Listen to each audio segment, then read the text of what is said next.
ओम वंदे गौ मातरम। मित्रों,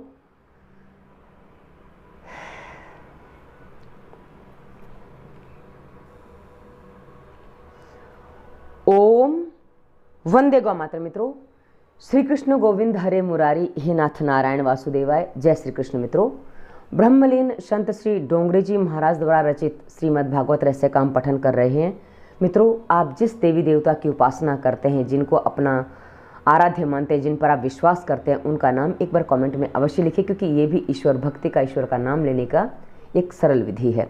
चलिए आगे बढ़ते हैं। अभी तक हमने देखा कि धुंधकारी को आभास होता है कि भी उसने पुत्र प्राप्ति करके गलती कर ली है। जो भी उससे बोध होता है, गोकर्ण उसे समझाते हैं और वो अपनी साधना करने के लिए आगे निकल पड़ते हैं। और अब हम देखते हैं कि उत्तम पाठ, यानी कि जब आप कोई भी धार्मिक मार्ग पर चलना चाहते हो, जहाँ से आपको मार्ग बदलना है, तो वहाँ आपको पाठ का सहारा लेना होता है। यानी कि आप कुछ ऐसा पढ़ो जिससे आपका मन साफ हो, शुद्ध हो।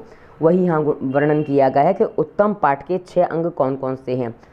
उत्तम पाठ के 6 अंग: मधुरता, स्पष्ट अक्षरोच्चार, पदच्छेद का ज्ञान, धीरज, लय, समर्थ और मधुर कंठ। मित्रों, यहाँ कुछ चीज़ें मैं आपको स्पष्ट कर दूँ कि हमारे यहाँ जो पुस्तकें हैं मोस्टली वो संस्कृत में लिखी जाती थी। तो जो संस्कृत में आपने देखा होगा, एक वाक्य छोड़िए एक एक पन्ने का पूरा एक शब्द होता है। तो ऐसे स्थिति में उनका पद छेद, यानी कि उनको समझने के लिए उनके संधि विच्छेद करनी पड़ती है। और संधि विच्छेद करने में यदि आपने अ इधर लेना है, इधर विसर्ग आएगा, क्या आएगा, यदि आप उसका ध्यान नहीं रखते हैं तो कई बार अर्थ के अनर्थ हो जाते हैं। जैसे अहिंसा, अब किसी के बाद अहिंसा है तो वो हिंसा ना बन जाए, उसके लिए अ किधर रखना है वो ध्यान रखना पड़ता है। वो हिंसा है कि अहिंसा, वो आपको समझना पड़ता है। तो ये बहुत सारी छोटी छोटी बातों का ध्यान रखना पड़ता है, इसलिए ये बात कही गई है। आत्मदेव गंगा के किनारे आ गया, मानस से सेवा करने लगा, एकांत में बैठकर मन को एकाग्र करने लगा। चंचल मन को विवेक रूपी बोध से संभालो और ध्यान मग्न रखो। संकल्प विकल्प से मन को दूर रखो। मानसिक सेवा में मन की धारा अटूट रहनी चाहिए। ऐसी सेवा दिव्य होती है। उच्च स्तर से जप पाठ करने से, उच्च स्वर से जप और पाठ करने से मन एकाग्र होता है, निरोध होता है। अब कई बार क्या होता है ना कि लोग कहते हैं मन नहीं लगता, ध्यान नहीं लगता, बैठते नहीं बनता। तो उसमें क्या करना है, आपको जोर से बोल बोल के पाठ करना है। जो भी आप पाठ करो जोर से बोल के करो, या मंत्र जाप करो तो जोर से बोल के करो। इससे क्या होगा कि आपका मन इधर उधर भटकना कम हो जाएगा और धीरे धीरे कंट्रोल में आ जाएगा। उसके बाद धीरे धीरे आप आगे बढ़ सकते हैं, क्योंकि सबसे अच्छा जब कहा जाता है अजपा जप, जो मतलब सांसों के साथ निरंतर दिन रात सोए जागते सब जगह चलता रहे, किंतु वो अभी अभ्यास नहीं है। तो अभ्यास करने का आरंभ यहाँ से बताए कि उच्च स्वर में आप अभ्यास करो। आत्मदेव सतत भगवान के ध्यान में तन्मय बने हैं। निवृत्ति में सतत सत्कर्म होना चाहिए, अन्यथा निवृत्ति में भी पाप प्रकट हो जाता है। आत्मदेव दशम स्कंद का पाठ करते हैं। इसका नित्य पाठ करने से वह सचमुच देव बना। आत्मा परमात्मा से मिलती है तो वह देह बनती है। आज जीव और शिव एक हुए हैं, जीव और शिव का मिलन हुआ है। भागवत का जो आश्रय ले वह भागवत भगवान बनता है, ईश्वर होता है। उसे परमात्मा अनेक बार अपने से बड़ा बनाता है। मित्रों, आप किसी मनुष्य के पास जाएंगे ना, वो कभी अपने से ऊपर आपको नहीं उठने देगा, लेकिन परमात्मा की यही विशेषता है कि अपने भक्त को वो अपने से भी बड़ा स्थान देते हैं। इसीलिए आपने देखा होगा कृष्ण ने सुदामा के चरण धोए थे, ये सबसे बड़ा इसका उदाहरण है। श्री परमात्मा के 2 स्वरूप हैं, एक अर्चना स्वरूप और दूसरा नाम स्वरूप। श्रीमद् भागवत भगवान का नाम स्वरूप है। सामग्री में जिसकी अर्चना हो वह अर्चना स्वरूप है। नाम स्वरूप के बिना स्वरूप सेवा फलवती नहीं होती है। स्वरूप सेवा ठीक तरह से भी होती नहीं है। उसका कारण यह है कि मन की शुद्धि नहीं हुई है। मन की शुद्धि के बिना स्वरूप सेवा में आनंद नहीं मिलता है।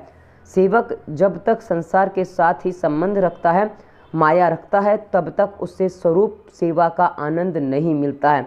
यानी कि आप यदि ईश्वर की सेवा किसी भी रूप में करना चाहते हैं तो आपको संसार से थोड़ा दूर होना पड़ता है, क्योंकि यदि आप मूर्ति पूजा में भी वो सेवा मानते हैं तो उसके लिए भी यदि आप संसार में बहुत ज़्यादा लिप्त हैं तो बार बार आपको संसार के काम परेशान करते हैं, याद आते हैं, और आपको नहीं कर पाए तो आपको गुस्सा आता है, और गुस्सा आपकी किसी भी प्रकार की सेवा नष्ट कर देता है। यदि आप भगवान की पूजा कर रहे हैं लेकिन आपके बच्चे भूखे हैं तो वो आपकी पूजा काम नहीं आएगी, क्योंकि आपके बच्चों की पूजा में आप यदि आप ईश्वर की पूजा मान लें तो सबसे अच्छा तरीका होता है, इसलिए गुस्सा वहाँ नहीं आता है, तो सबसे अच्छा तरीका है। यदि सेवा करनी है तो संसार का स्नेह मोह छोड़ना होगा। संसार के विषयों से स्नेह करो तो विवेक के साथ करो।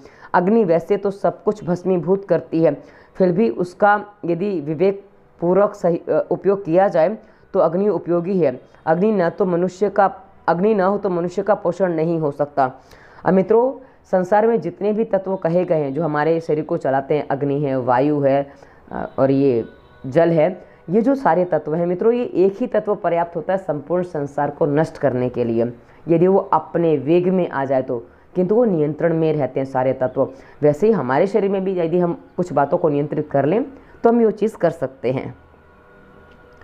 मनुष्य इस संसार में जब तक अपने शरीर के प्रति समान है तब तक वह इस संसार को छोड़ नहीं सकता।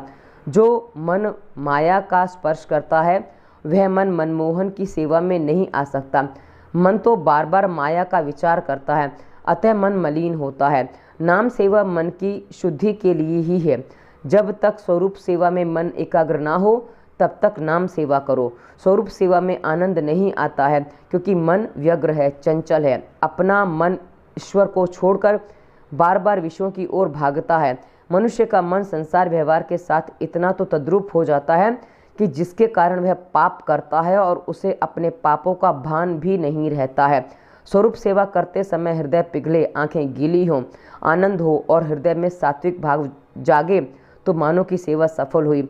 हृदय की भावना बिना की गई सेवा फलवती नहीं होती है। जीव शुद्ध होकर परमात्मा की सेवा करे तो श्री ठाकुर जी प्रेम से प्रसन्न होते हैं। मित्रों, क्या होता है ना, हम कई बार ऊपरी मन से कुछ काम करते हैं।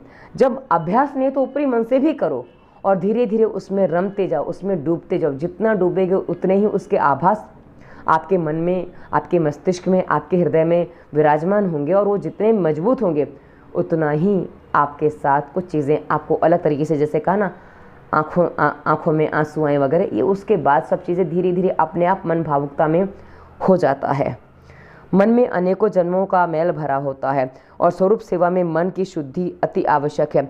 मन शुद्ध नहीं है, परिणामतः स्वरूप सेवा फलवती नहीं होती है। मन को शुद्ध करने के लिए नाम सेवा की आवश्यकता है। मन की अशुद्धि नष्ट करता है श्रीमद् भागवत। कलयुग में नाम सेवा प्रधान है। श्री भागवत भगवान का ही नाम स्वरूप है। नाम ही ब्रह्म है, नाम ही परमात्मा है और अधिक क्या कहें, नाम परमात्मा से भी श्रेष्ठ है। ईश्वर तो अदृश्य है, उसके साथ स्नेह करना कठिन है। नाम स्वरूप तो स्पष्ट दिखता है। जिसका प्रत्यक्ष दर्शन ना हुआ हो तो उसके नाम को पकड़ोगे तो वह अवश्य दृष्टिगोचर होगा।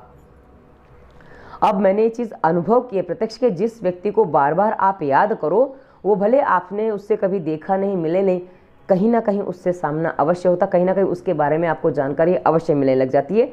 ये प्रत्यक्ष होता है। कहा ना, आपने सुना होगा कि आप जिस चीज़ को दिलो जान से चाहो पूरी कायनात उसको मिलाने में लग जाती है। फिल्मी डायलॉग है पर ये सच्चाई है मित्रों। ईश्वर का स्वरूप अब सबके लिए अनुकूल है और सुलभ नहीं है, अनुकूल और सुलभ नहीं है, परंतु नाम स्वरूप सुलभ है। ज्ञानी पुरुष नाम में निष्ठा रखते हैं, वे नाम का आश्रय लेते हैं। नाम ही ईश्वर का स्वरूप है। श्री राम जी ने तो कुछ ही जीवों का उद्धार किया था, परंतु उनके बाद उनके नाम से अनेकों का उद्धार हुआ है। श्री कृष्ण जी जब पृथ्वी पर विराजमान थे तब जितने जीवों का उद्धार हुआ था उसकी तुलना में उनके नाम से अनगिनत लोगों का संसार सागर से पार कर गए। बड़े से बड़ा पापी कौन सा है? ईश्वर के नाम की प्रति निष्ठा का अभाव। नाम साधन सरल है, यानी कि बड़े से बड़ा पापी वो है जो ईश्वर के नाम में निष्ठा नहीं रखता है, उसके प्रति उसका निष्ठा का अभाव है। तो ये क्या है कि ये जब आप करते हो, जो भागवत की बातें जो बताएगी वो सहज ही आपका नाम सरल करवा देती है। श्री भागवत भगवान का स्वरूप है। श्री मद् भागवत का आश्रय ही नाम का आश्रय है। जो भागवत का आश्रय लेता है वह भगवान का बनता है। आत्मदेव श्री भागवत का आश्रय लेकर दशम स्कंद का पाठ करता था। केवल दशम स्कंद के पाठ से ही उसे मुक्ति मिली थी। यदि संस्कृत का ज्ञान हो तो प्रतिदिन दशम स्कंद, विष्णु सहस्त्र नाम और शिव सहस्त्र महिम स्तोत्र का पाठ करो। पाठ अर्थ के ज्ञान के साथ करो, अर्थ ज्ञान बिना पाठ अधम पाठ है। अब आजकल हम देखते हैं कि लोग मंत्रोच्चारण तो करते हैं लेकिन उसके अर्थ उनको पता नहीं होते, भावना उनको पता नहीं होते, बस उच्चारण किए जा रहे हैं। हाँ, अब उसमें बात ये अलग हो जाती है कि जैसे वाल्मीकि ने राम राम कहते कहते मरा मरा मरा मरा चालू हो गया, पर वो एक अलग विषय है मित्रों। वो एकदम अज्ञानी टाइप की बात थी, लेकिन हम थोड़ा बहुत जानकार हैं, थोड़ा अपने आप को ज्ञानी दर्शाते हैं, थोड़ा अज्ञानता में जाते हैं, तो यदि हमें भावना उसके अर्थ ज्ञान नहीं है तो उसका पाठ जो है वो उतना फलदायी नहीं होता। इसलिए कहा गया कि वो अधम श्रेणी में आता है। इसलिए कोई भी मंत्र जब आप जाप करते हो तो उससे पहले उसके अर्थ की भावना अपने मन में बिठाइए, उसके साथ जाप करिए, तो आपका मंत्र आपके जीवन में उतर जाएगा। लेकिन हम तो खाली माला तो कर में फिरे, जीव फिरे मुखमाई, और मनुआ तो धौदिस फिरे, ये तो सुमिरन नहीं, ये वाला किस्सा करते हैं और ये सुमिरन होता नहीं है, ये वाली बात है। भगवान जल्दी प्राप्त नहीं होते हैं, वे जल्दी कृपा नहीं करते हैं, क्योंकि आप इसके लिए कष्ट सहन नहीं करते हैं। जीव कष्ट सहन करने से कतराता है, भगवान की कृपा के लिए दुख सहन करो। जो स्वेच्छा से कष्ट सहन करता है उसे यम दुखी नहीं करते हैं। आत्मदेव आसन लगाकर 10-12 घंटे बैठता था, 10-12 घंटे बैठता था आत्मदेव, हम 10-12 मिनट भी नहीं बैठ पाते, ये अंतर है मित्रों। आसन पर शांत चित्त से बैठो। ज्ञानियों का जो आनंद समाधि, ज्ञानियों को जो आनंद समाधि में मिलता है वह आनंद आपको भी कथा में मिलेगा। जब लीला की है कथा है वह प्रत्यक्ष ही हो रही है, ऐसा सोचोगे तो आनंद मिलेगा। यानी कि जब आप कुछ सुनते हो ना, हमने कहानियाँ सुनी हैं बचपन में, जब आप कहानी सुनते हो कैसे आपके विचारों में कहानी पूरे शब्दों के साथ वो घूमती है, वैसे जब कथा सुनो या कथा पढ़ो तो उस समय वो जो है हो रहा है, वो जो आप पढ़ रहे हो, जो शब्द आपके कान में पढ़े, जो शब्द आपकी आंखों में से दिख रहे हैं, उनको अनुभव करो कि ऐसा सचमुच हो रहा है, ऐसी झांकी देखो, उससे आपको बहुत लाभ होता है। उससे आपके मन जो है ना विकारों से अपने आप हट जाता है। सोचो कि मेरा मन ईश्वर से तदाकार हो गया है, दृष्टि में से दृश्य में से दृष्टि हट जाए और दृष्टा में स्थिर हो जाए तो मन का निरोध होगा और आनंद प्रगटेगा। गोकर्ण को लगा कि धुंधकारी का व्यवहार उसे भी विक्षेप रूप होगा तो वह भी वन में जा बसा। इधर धुंधकारी वैश्याओं के को प्रसन्न करने के लिए चोरी करने लगा। अब धुंधकारी जो उसका बेटा था वो क्या कर रहा है उसका पूरा विवरण आ रहा है। सूत जी सावधान करते हैं कि जीव प्रत्येक इंद्रियों का स्वामी है, परंतु इंद्रियों जीव पर प्रभुत्व जमा लें और जीव इंद्रियों का अधीन हो जाए तो जीवन कलुषित बनता है। मन ईश्वर के साथ मैत्री करे तभी सुखी होता है, ईश्वर से अलग होने पर वह दुखी होता है। जीव मात्र मन सुखाए, मन जो चाहे वो करता है, और मन जिस गलत दिशा में चला गया तो गलत हो जाएगा और सही दिशा में चला गया तो सही हो जाएगा, इसलिए मन को मोड़ना होता है। धुंधकारी अनिष्ट मार्गों से धनोपार्जन कर रहा है, वह राजा के महल से चोरी करने गया, अलंकार आदि चुरा लाया और वैश्याओं को दे दिया। वैश्याएं सोचते हैं कि यदि यह जीवित रहेगा तो हम किसी न किसी दिन पकड़ी जाएंगी, ऐसा होने पर राजा हमारा सारा धन छीन लेंगे और शायद दंड भी भुगतना पड़ेगा। सो इसे यानी कि धुंधकारी को हम मार ही डालें तो अच्छा रहेगा। ऐसा सोचकर उन्होंने धुंधकारी को रस्सी से बांधा और उसके गले में फांसी का फंदा डाला। फिर भी धुंधकारी मरता नहीं है, क्योंकि मन जल्दी मरता नहीं है। अति पापी की मृत्यु भी जल्दी नहीं होती है। वैश्याओं के जलते हुए अंगारे धुंधकारी के मुख में भर दिए गए और मार भी डाला। 5 इंद्रियों की पांच इंद्रियां ही अंतकाल में जीव को मारती हैं, कष्ट देती हैं, और उस समय जीव तड़पता है, छटपटाता है। और बाद में वैश्याओं ने धुंधकारी के शरीर को पृथ्वी में गाड़ दिया। उसके शरीर पर अग्नि संस्कार भी वैश्याओं ने नहीं किया। अब सोचिए, वो वैश्या कोई अपने घर की तो थी नहीं, उनको क्या पड़ी, उनको तो सिर्फ धन से काम होता है, तो उन्होंने मार के उसको गाड़ दिया, कोई अंतिम संस्कार उसका नहीं किया। जिसके चरित्र को देखने मात्र से ही घृणा हो जाए वह ही है धुंधकारी। धुंधकारी अपने कुकर्मों के कारण भयंकर प्रेत बना है, पापी ही प्रेत बन जाता है। पापी तो यमपुरी में भी नहीं जा सकता, वह तो प्रेत ही होता है। गोकर्ण ने धुंधकारी की मृत्यु का समाचार सुना, वह गया जी गया और उसने वहाँ धुंधकारी की श्राद्ध क्रिया की।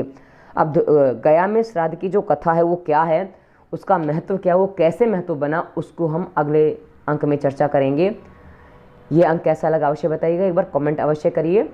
और श्री कृष्ण गोविंद हरे मुरारी, हे नाथ नारायण वासुदेवाय। जय श्री कृष्ण।